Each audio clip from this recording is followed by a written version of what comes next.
Академската заедница отвори дебата за правилна употреба на вештачката интелигенција. Ставот е јасен дека технологијата треба да биде алатка која го зајакнува, а не го заменува човечкиот потенцијал. Првиот посериозен предизвик доаѓа од образованието. Според министерот за дигитална трансформација, ниту една високообразовна институција се уште нема посебен модел за користење на вештачка интелигенција. Денес кога зборуваме за иднината на работата, не треба да зборуваме само за автоматизација. Треба да зборуваме за вештини, за образование, за преквалификација, да зборуваме за еднакви можности и за нашата институционална подготвеност. Дали оставаме како држава и како општество простор овој вакуум на немање вештини да го пополнуваат младите луѓе сами? Што се случува кога тие ќе го пополнат тој вакуум во нивните вештини на погрешен начин? Кој е тогаш одговорен? И како тогаш ќе се справуваме?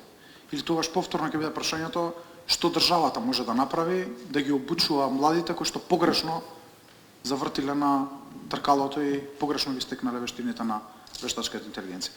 Жал ми е што ова прашање не се постави пред 20-25 години кога се појавува компјутерите и интернетот, па јас поминав и основно и средно и високо образование каде што поважни беа така нареченото техничко образование наместо образованието за информатика. Потребно е постојано усогласување помеѓу образовните системи и потребите на пазарот на труд, како и создавање можности за преквалификација и доусовршување на работната сила.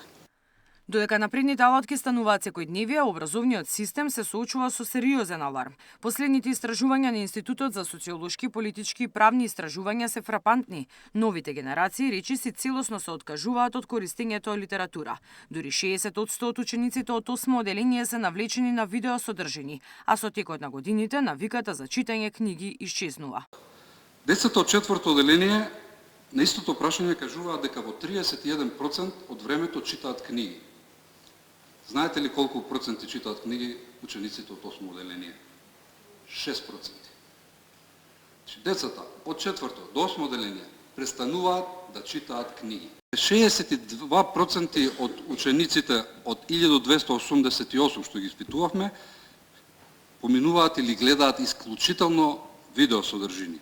За да се стави ред во овој дигитален бран, министерот Андонов рече дека формирале работна група од 10 експерти кои веќе ја подготвуваат националната стратегија за употреба на вештачка интелигенција. Овој документ ќе им помогне на институциите правилно да ги користат новите алатки во секојдневното работење. Миријана Давидовска, Сител телевизија.